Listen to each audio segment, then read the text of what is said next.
For those with receivers, channel 1 is English, channel 2 is Italian.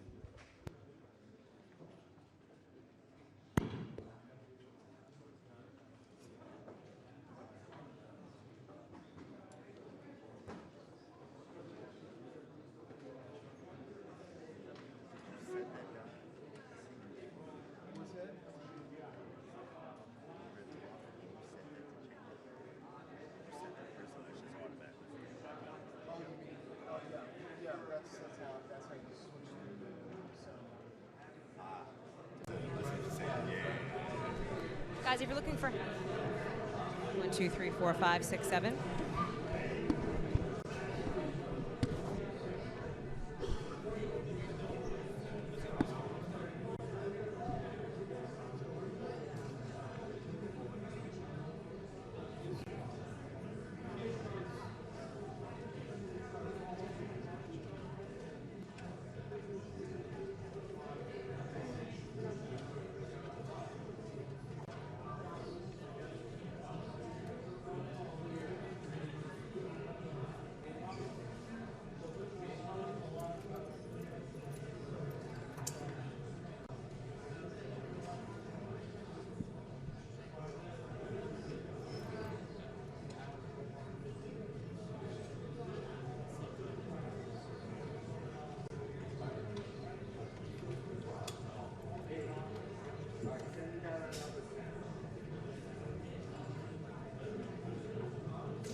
Ladies and gentlemen, the President of the United States and the President of the Italian Republic.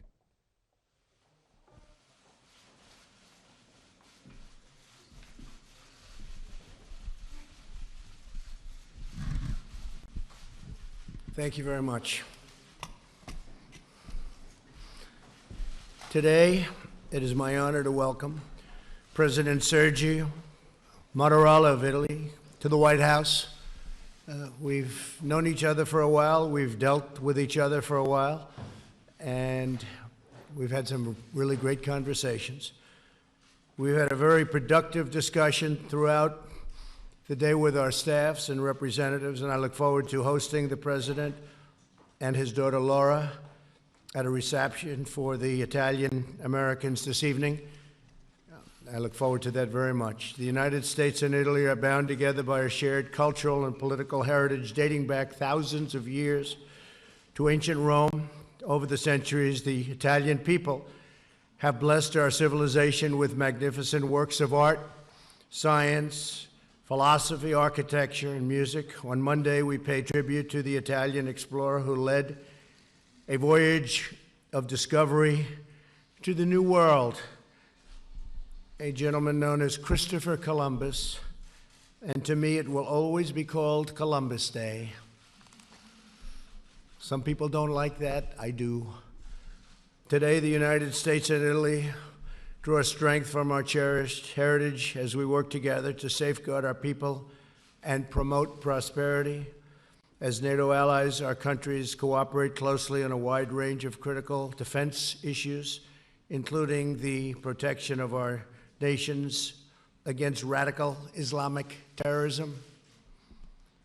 The problem is that Italy is only paying 1.1% instead of the mandated 2%, which by and of itself is a low number. It should be probably 4%, anywhere from 4 to 5%. Only 8 of the 28 NATO countries are paying the 2%, meaning 20 of the countries are delinquent in the payment to NATO, and they have been for many years. Germany is at 1.3% at most, depending on calculation. Spain is at less than 1%. Turkey, believe it or not, is almost current, almost paid up. And I want to just thank Secretary General Stoltenberg because he's going around saying that President Trump was able to raise over $100 billion last year, which is true, but it's still only a large fraction. It's still a large fraction of the amount of money that's owed by many of the countries that aren't paying their dues.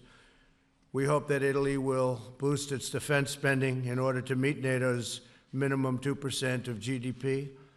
And I will say that they have just purchased, and we learned about it today, 90 brand new, beautiful F-35s. The strike fighter program is doing phenomenally well. One of our major challenges and the challenge facing NATO today is instability in the Mediterranean, North Africa areas. And much of the volatility in that region stems from the violence in Libya, which is very close to Italy's borders. The President and I were talking about that at great length, big problem. The ongoing Libyan conflict has led to a migration crisis, placing significant and unfair burdens on Italy in particular. I've asked that the European Union get much more involved because they're not involved enough. That's a problem for the European Union. They do very well with us on trade. They had a trade surplus with the United States over the last 5 or 6 years of about $150 billion a year. They have to get more involved and help Italy. The Italian government has stepped up as a leader to fight this illegal immigration. We urge also our NATO and European partners to take firm action to halt illegal immigration and uphold sovereign borders. Immigration control is critical to national security and essential to the well-being of our citizens. Nations must be able to vet, screen, and properly manage entry and admission into society. You know the legislation that we had passed. We have absolutely no help from the Democrats on our borders, absolutely nothing. The closure of loopholes, which would be very easy to do, they refuse to do. They want open borders, and Italy doesn't want open borders, and we're not going to have open borders.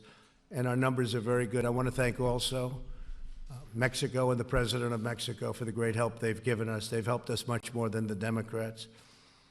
Here in the United States, we're taking dramatic action to secure our borders, shut down smuggling networks, and speed the removal of illegal immigrants. We're moving the MS-13 gang members out literally by the thousands. They're getting out. We're dropping them out of our country, and they can't come back. And what we've done with Guatemala and Honduras and El Salvador is, they tell me, close to a miracle, the agreements that we've signed. They accept them back and they keep them back. It's a much different relationship than we've ever had with those three countries, and I want to thank the leadership of those three countries. We've been working very well together. Our message is clear. If you enter illegally the United States, you will be promptly returned home. They're all returning home. It takes a long time because we've had years of people coming in, staying, and that's the end of that. President Mattarella also discussed the steps we must take to enhance commerce and economic growth between our two countries. Our nations are already investing nearly $70 billion in each other's economies. Without the burdens, as unfair as they are, imposed by the European Union, we would actually have a much higher number than $70 billion between Italy and the United States. However, we can do more, and we can achieve fairness and reciprocity, which we don't have right now. America's trade deficit with Italy accounts for about 20% of our nearly $150 to $170 billion, probably, according to some estimates, could even be $178 billion annual trade deficit with the European Union. We welcome Italy's support for a mutually beneficial trade agreement with the EU that ensures a level playing field for American workers, and it hasn't been that for many, many years. I could solve the problem instantly, but it would be too harsh. It would involve tariffs on European products coming into this country, and for right now, we're going to try and do it without that. But that would solve the problem instantly because the United States is not being treated fairly. We also welcome Italy's participation in combating predatory trade and investment practices worldwide, especially in technology. We must work together to shield our intellectual property, critical infrastructure, ports, and data security. I applaud Italy's recent commitment to use only safe and trustworthy technology providers, components, and supply chains, especially relating to the 5G networks. We will work together to take further steps to secure the technology of the future. And speaking of 5G and how it relates to China, we've done a rather incredible trade deal, especially right now, phase one, for our farmers and for the finance industry, financial services. And it's been really quite amazing. Excuse me? Is there a problem back there? It's been quite amazing. The level of receptivity has been much different than in the past. China and myself, our representatives, their representatives, have made a deal from $40 to $50 billion in farm products, agricultural products. People said we were hoping for 20. So China's been good, and they've already started purchasing, by the way. That's already started. The agreement, we hope to have it signed sometime prior to Chile. We're going to Chile. President Xi and myself will probably do a signing over there of phase one, assuming it all gets finished up, which we think it will. There's been a lot of goodwill between the United States and China over the last period of time. So we're signing from $40 to $50 billion, and that will, because it was incorrectly reported in the press, shockingly, that will take place. It's already started taking place. They're already purchasing a lot of farm product. All of the banking regulations and all of the financial services, all of the other things that are included. And there are many other things in phase one that I won't talk about now, but all of that is moving along rapidly. Bob Lighthizer is with us someplace here, and he is in the process of getting it completed. Have a great staff of people working on both sides. Mr. President, it's a true pleasure to host you in our nation's capital, you and your family, and your deeply personal relationship to your country. You love your country so much. Just in speaking to you for a short while, I see how much you love Italy, and I can understand that. It's really an inspiration, a testament to the patriotism and pride of the Italian people. Great spirit for Italy. America is grateful to have true friends and allies in the citizens of Italy. We have such a great relationship with the people of Italy. The United States is likewise thankful to be home to more than 16 million Italian Americans. Tonight, here at the White House, we'll celebrate our deep and abiding friendship with Italy and the really incredible Italian people. The U.S.-Italian alliance is stronger than ever before, and we're going to be celebrating that tonight with you, Mr. President. So I look forward to that very much in a little while. And in the meantime, thank you very, very much, and we'd love to have you say a few words. Thank you.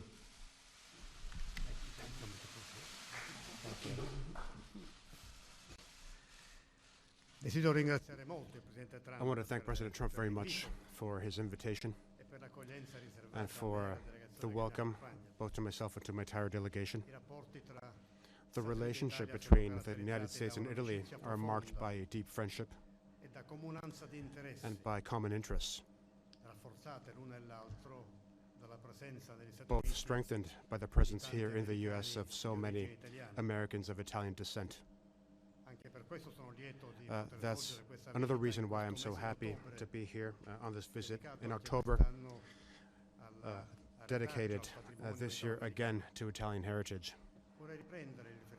I'd like to go back to what President Trump was saying when he mentioned Christopher Columbus, who opened up new horizons. He got to know and connected continents which ignored one another. And based on the role the U.S. has in the world, it seems to me that he did a good job back then.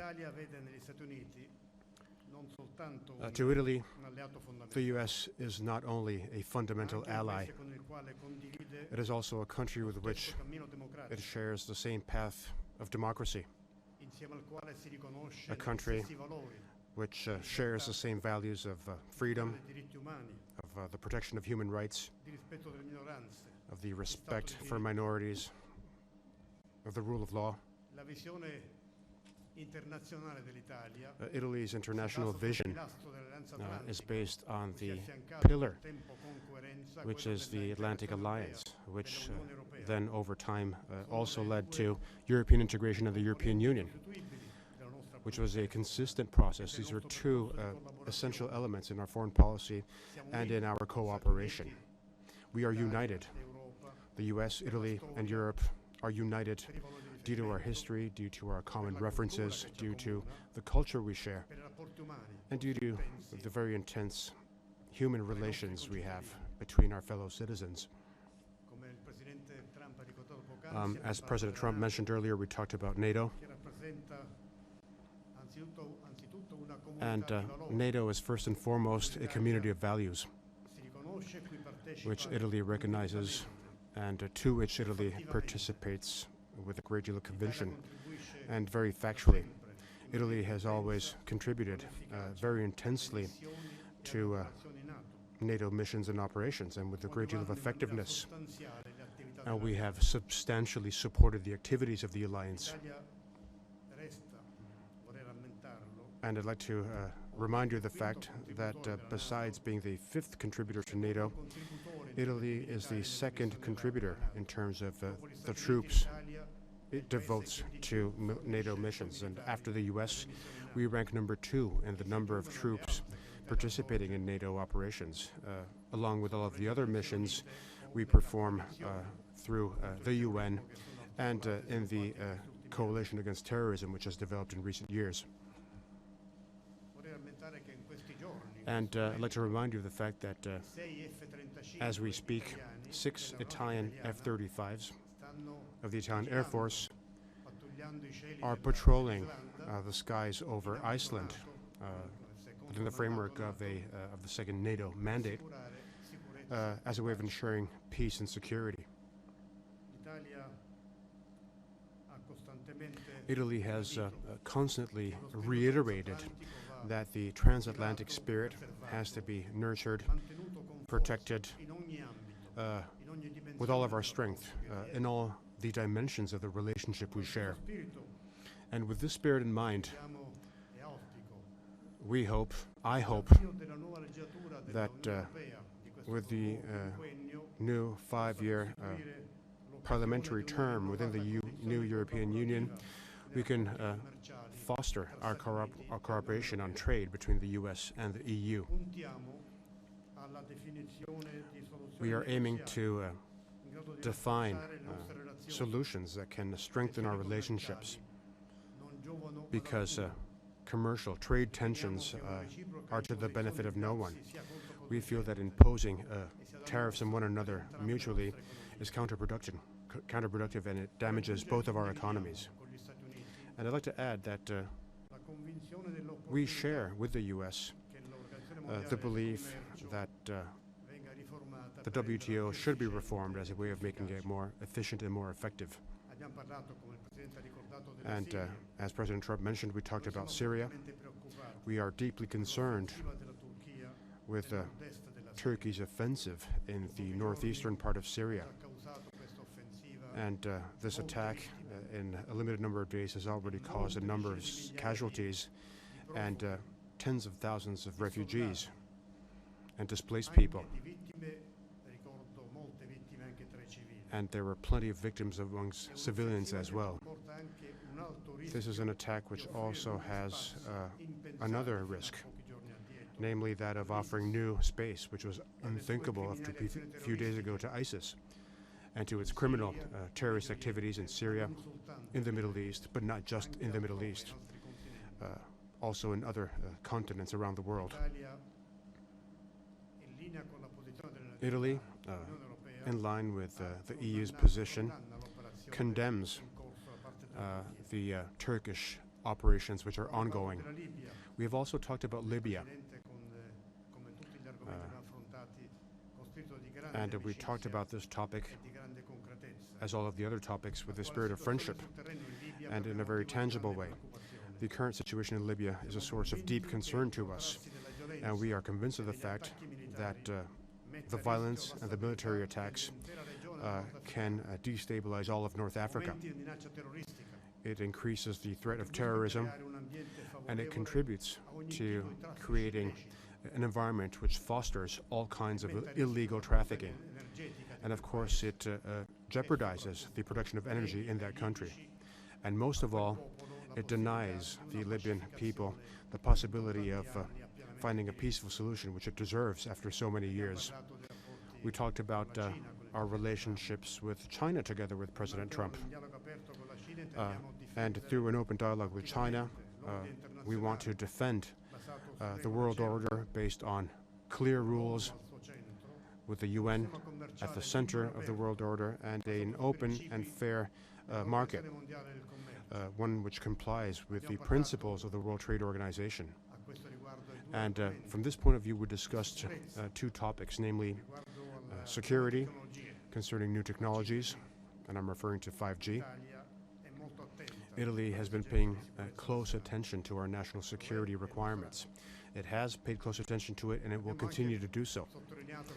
We also underlined the need to have a level playing field in trade and in investments, so that there can be a fair and healthy trade relationship. There needs to be an access to the market which doesn't discriminate anybody. And we need to be able to protect intellectual property for all of the economic players involved without any theft of technology. All of these topics were discussed with a full spirit of friendship, with a great deal of cooperation, along with many other topics. And this opportunity was also an excellent opportunity to reiterate the friendship between the U.S. and Italy, and the very strong relationship between our two countries within the framework of the Atlantic Alliance. And for that reason, I want to thank President Trump very much for our meeting, for our talks, for your welcome.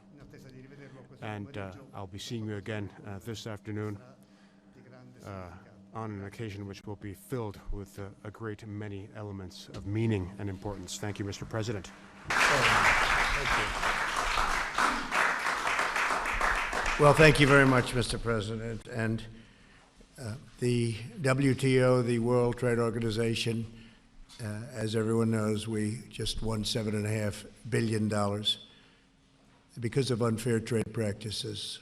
And that will be distributed in a fair way throughout various countries in Europe, and we're talking to the president about that as it pertains to Italy.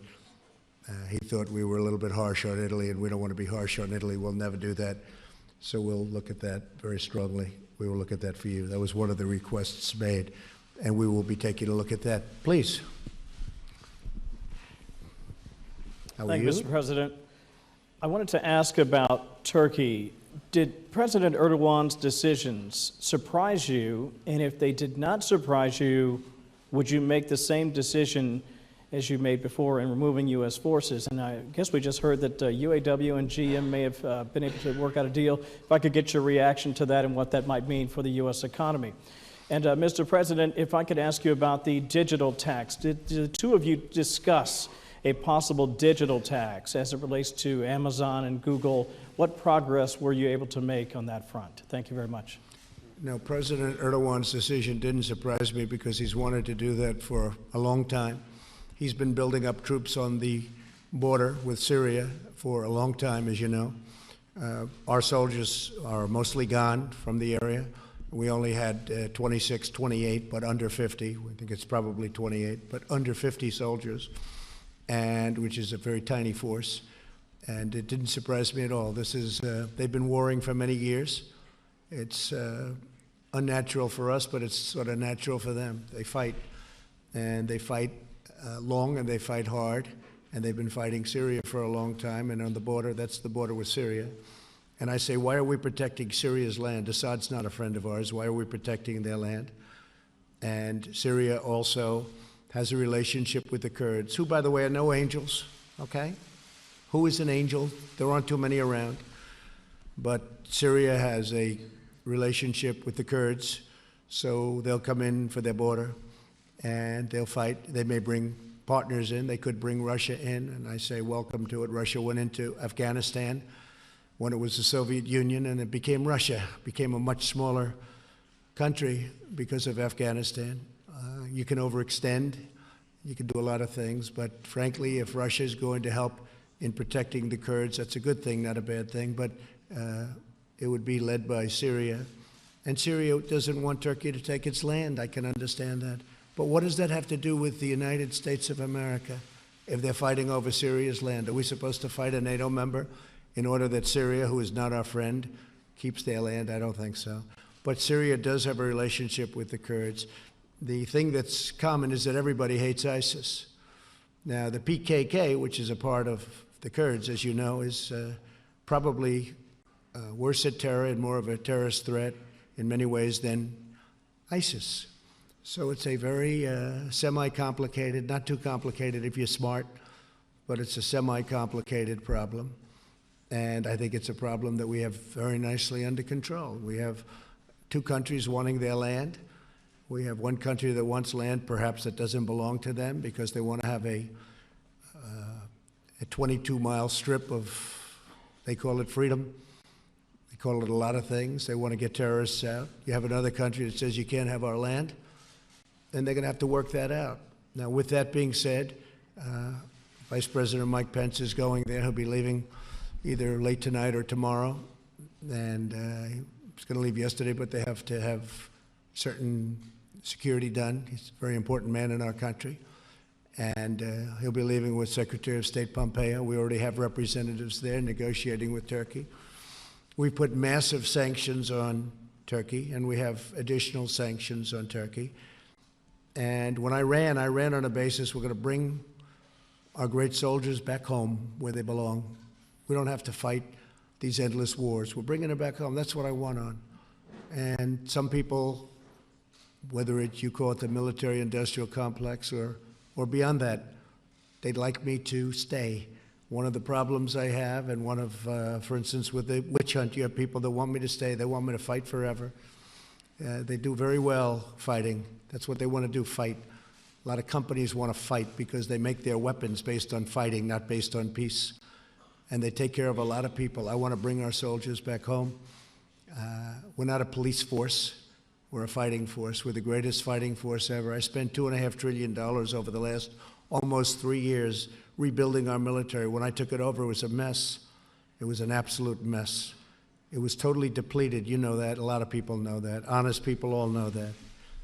When I was thinking about having to do something, one of our generals came in to see me and he said, "Sir, we don't have ammunition." I said, "That's a terrible thing you just said." He said, "We don't have ammunition. Now we have more ammunition than we've ever had. We have more missiles. We have more rockets. Our nuclear's been totally updated and in some cases new. Hopefully, to God, we never have to use it. But we have the most powerful nuclear base by far in the world. And we have things that we never had before. We have a great modern military, but that doesn't mean we're going to waste it. It doesn't mean we're going to deplete it like we did before with these crazy, endless wars. So Turkey and Syria will hopefully work it out between themselves. Hopefully ISIS will be guarded. I spoke with, as you know, a wonderful man yesterday, general, from the Kurds. You all know who I'm talking about. Some of you have seen the letter that I put out to Erdogan. I gave it to him, President Erdogan, and some of you have seen it. With the general, I said, listen, don't open those doors and let them out just to create more havoc so that we come in. Because some of those doors we just opened. Let's create some havoc and some political exposure for the President of the United States. We were the ones we were the ones that got ISIS. We're the ones that took care of it, specifically me, because I'm the one that gave the order, because when I came in under President Obama, ISIS was a disaster all over that area. I was the one that got them. We were the ones that captured them. And I will say this, that Russia, Iran, Syria, and to maybe a slightly lesser extent, Turkey, they all hate ISIS as much as we do. And it's their part of the world. We're 7,000 miles away. I campaigned on bringing our soldiers back home. And that's what I'm doing. That includes other places too, many other places. Statutorily, it takes a period of time. Diplomatically, it takes a period of time. But, you know, we're in many countries, many countries. I'm embarrassed to tell you how many. I know the exact number, but I'm embarrassed to say it because it's so foolish.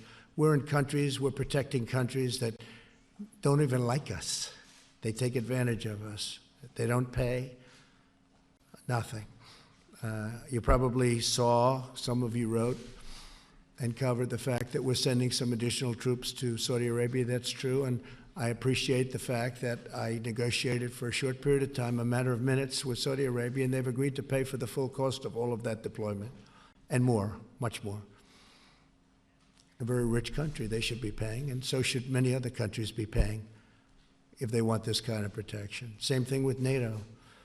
We're at 4%, and other countries are at 1%, and certainly a European country benefits much more than we do with NATO. I mean, it's there for a reason. And perhaps we benefit, but not nearly as much as the European countries. Some people say we don't benefit at all. We put ourselves in harm's way. But we do that for Europe, but then they treat us badly on trade. Not fair. So I would say that we're in a great position. We're doing what I said. We have two countries that are going to argue over their border. Hopefully they'll work it out. We're going to try and work it out.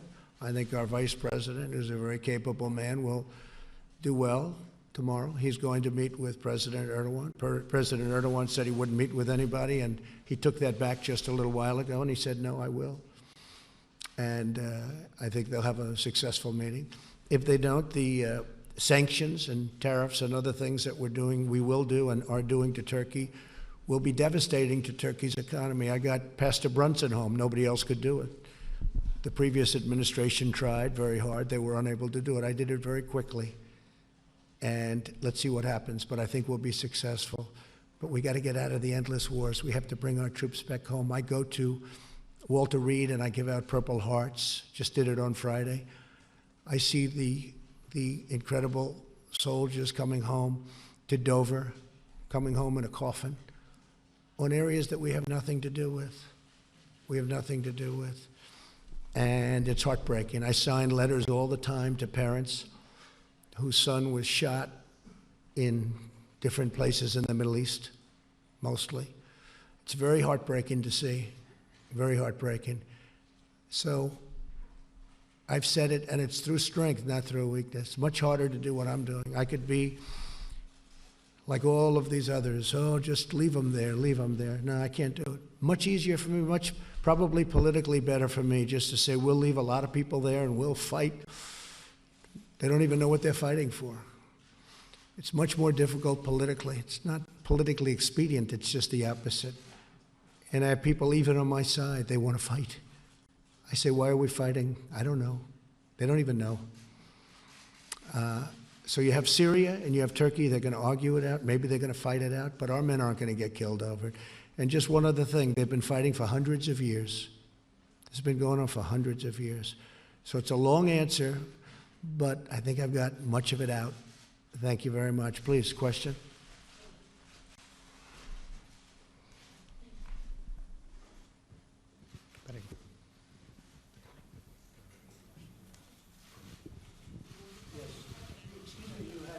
Yeah, there is a question. Yeah, there was a question of the digital tax. Oh, sure, thank you. Mr. President, I was asking if the two of you discussed a possible digital tax and where that discussion might be going, in particular as it might relate to Google and Amazon and others. Thank you, sir.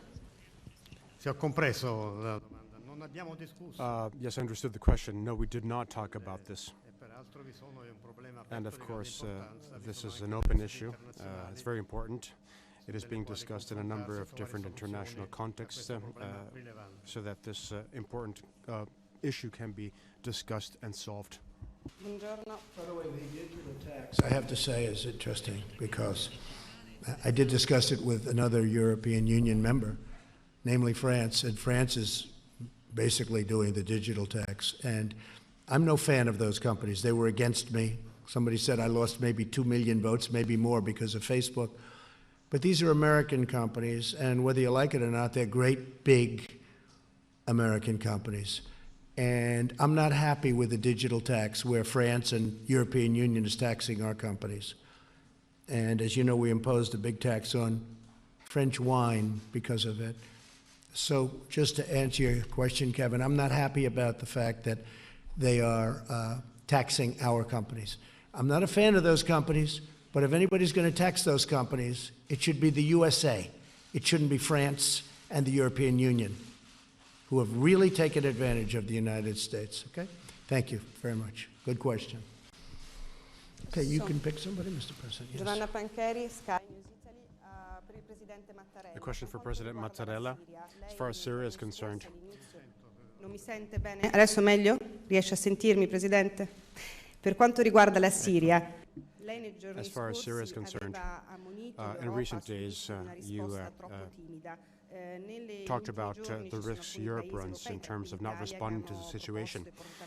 In recent days, some European countries, including Italy, have discussed a possible ban on selling weapons to Turkey. Do you think this can be an adequate way to respond to the situation, also considering that Turkey is and continues to be a member of NATO?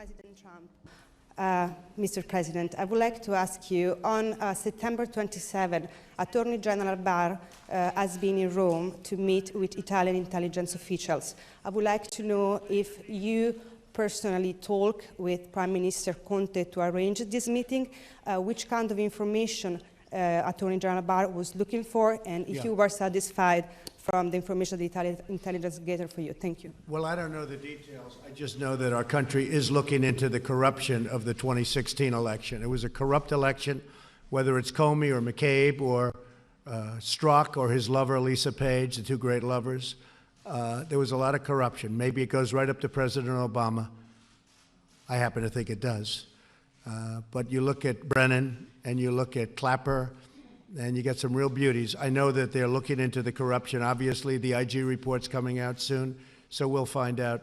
I don't know anything about the meeting, but certainly it would be appropriate because the word is, and you read it in the same papers that I do, that they did go to other countries to try and hide what they were doing. Italy may have been one of them. So you'll really have to ask Attorney General Barr. Okay? Thank you. Sì, la Turchia è un membro della NATO. Yes, Turkey is a member of NATO. Naturalmente ha molta importanza. and that is something very important, of course. I'd like to remind you of the fact that currently there is an Italian contribution to Turkey. We have an anti-missile system which Italy has been having in Turkey for a number of years within the context of a NATO mission. As the Latins said, amicus platus de magis ut amica veritas, which means something more important than my friendship is the truth. The relationships of friendships and alliances, of course, don't mean that we can't say that the Turkish attack on Syria is a serious mistake. So we condemn that attack with no hesitation whatsoever, due to the reasons I mentioned earlier. The solution, of course, doesn't lie in sanctions. And if the situation continues, sanctions will be inevitable. And Italy has made announcements, as has the European Union. The only solution is to stop all military operations and to retreat from that area as a way of stopping all of the dangers that I mentioned earlier. John, go ahead. I want to pick up on what your comments on Turkey and Syria. Sure. Even after all you have seen, ISIS prisoners freed, all the humanitarian disaster, you don't have any regret for giving Erdogan the green light to invade? I didn't give him a green light. Well, did you tell him? Did he defy you? That's the same thing as you just, when you make a statement like that, it's so deceptive. Just the opposite of a green light. First of all, we had virtually no soldiers there. They were mostly gone. Just a tiny little group. And they would have been in harm's way. You have a massive army on the other side of the border. But more importantly, I didn't give him a green light. And if anybody saw the letter, which can be released very easily if you'd like, I could certainly release it. But I wrote a letter right after that conversation, a very powerful letter. There was never given a green light. They've been wanting to do that for years, and frankly, they've been fighting for many, many years. And when you ask a question like that, it's very deceptive, John. It's almost as deceptive as you showing all of the bombings taking place in Syria, and it turned out that the bombing that you showed on television took place in Kentucky. So, and I'm not even sure that ABC apologized for that, but certainly it was a terrible thing. I'm looking at this, I'm saying, wow, that's pretty bad. And it was in Kentucky, it wasn't in Syria, so I don't know what you're going to do about that, but I think ABC owes an apology. You see, Lindsey Graham just said of your remarks that you made in the Oval Office that if you keep talking like that, quote, this will be a disaster worse than Obama's decision to leave Iraq. No, Lindsey Graham would like to stay in the Middle East for the next 1,000 years with thousands of soldiers and fighting other people's wars. I want to get out of the Middle East. I think Lindsey should focus right now on judiciary, like the Democrats, the do-nothing Democrats, as I call them, because they're doing nothing. They're getting nothing done. They're not getting USMCA done between Canada, the United States, and Mexico. They're getting nothing done. And I think Lindsey should focus on judiciary. He ought to find out about what happened with Comey, what happened with McCabe, Lisa, what happened with Peter Strzok, what happened with President Obama, what happened with Brennan. That's what Lindsey ought to focus on. That's what the people of South Carolina want him to focus on. The people of South Carolina don't want us to get into a war with Turkey, a NATO member, or with Syria. Let them fight their own wars. They've been fighting for 1,000 years. Let them fight their own wars. The people of South Carolina want to see those troops come home, and I want an election based on that, and that's the way it is, whether it's good or bad. That's the way it is.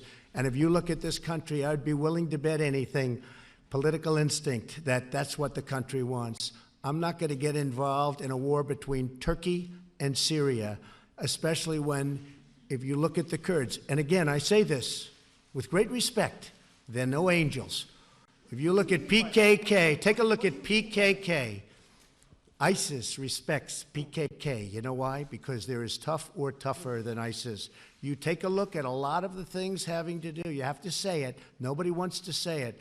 We're making the Kurds look like they're angels. We paid a lot of money to the Kurds, tremendous amounts of money.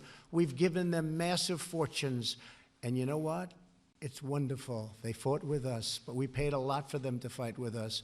But just so you understand, we were the ones that captured ISIS. People let some go. They opened a couple of doors to make us look as bad as possible. We have a situation where Turkey is taking land from Syria. Syria's not happy about it.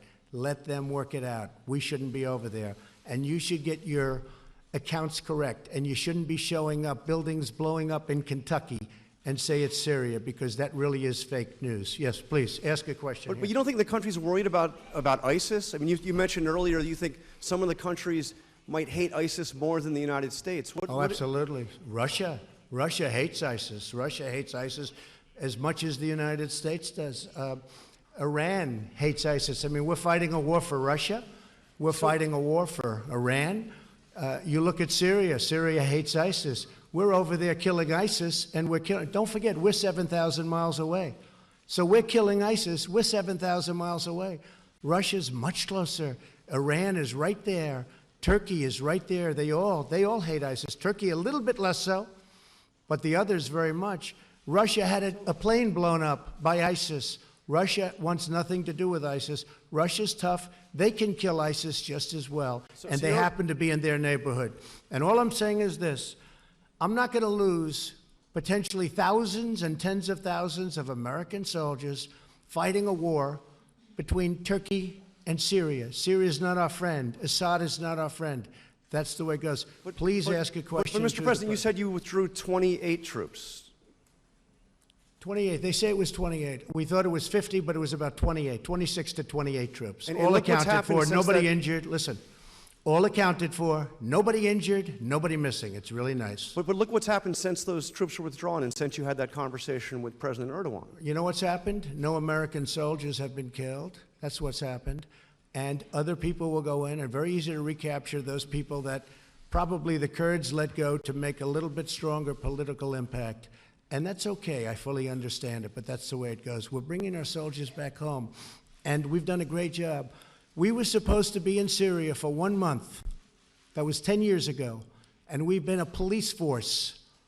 It's time to bring our soldiers back home. That's the way it is. We've had no soldiers injured or hurt. That's because I'm president. And we're the boss. Just remember that. We have the most powerful military in the world by far. Please. Mr. President, what is the view in Europe of the president's decision to withdraw, to make the abrupt decision to withdraw from Syria?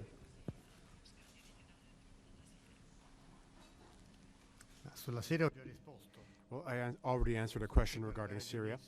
I'm not here to judge what other countries do, but to say what my country's position is. And our position is what I mentioned earlier on Syria, on the fact that we condemn what Turkey decided to do in recent days with no possible ambiguity.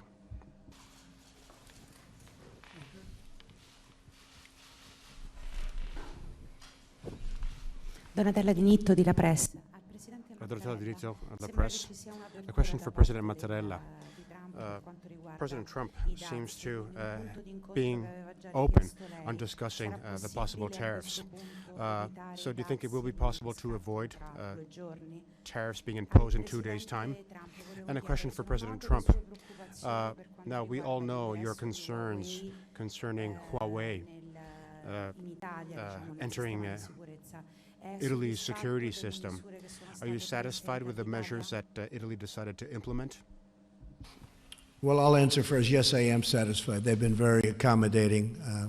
They weren't at the beginning, and they have been since then. And I want to just thank the Italian government and your prime minister, actually, in addition to the president. But as you know, I had long conversations with my friend, and they were very nice. So I am very satisfied. And we just discussed the same conversation with the president. Very satisfied. Thank you.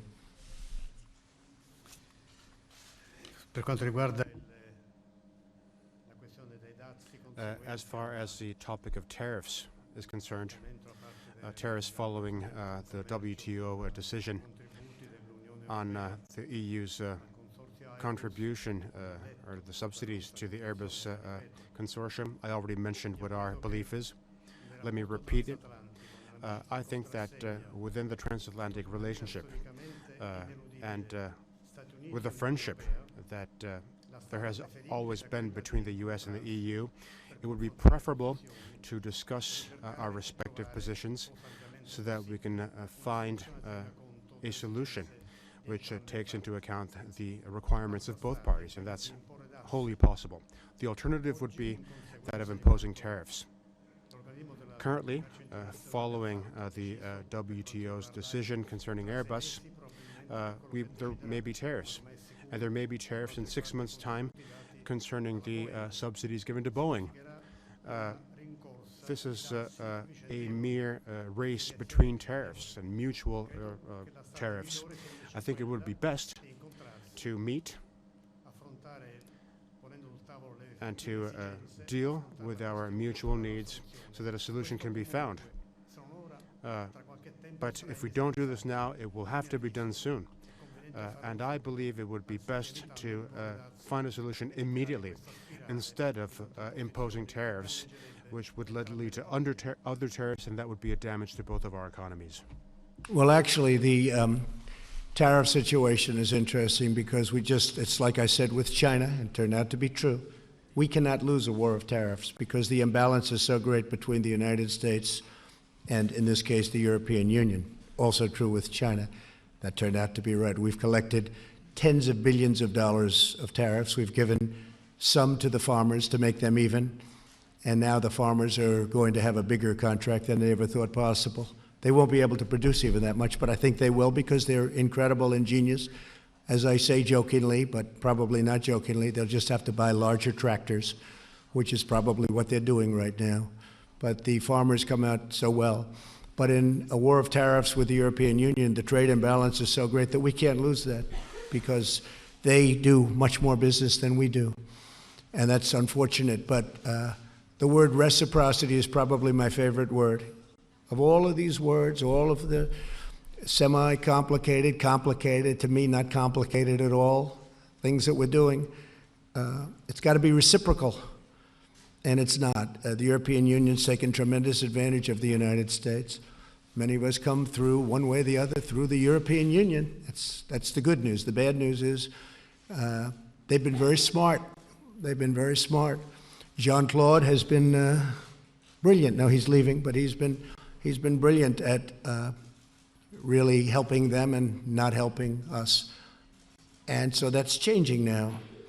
But we can't lose that particular war of tariffs because the trade imbalance is tremendous. It's tremendous.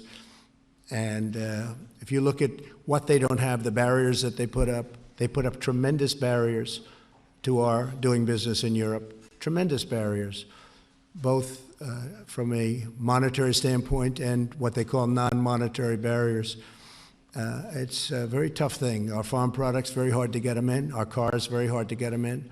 And yet they send Mercedes, they send BMW, then they send Volkswagen, Renault, in the case of France. So it's a very tough situation for us for many years, but now it's a very tough situation for them because I can remedy the situation very easily. And there really is not any financial counterattack. Hopefully I don't have to do that. We are, with all of that being said, we are talking. We're talking with some new people in Europe.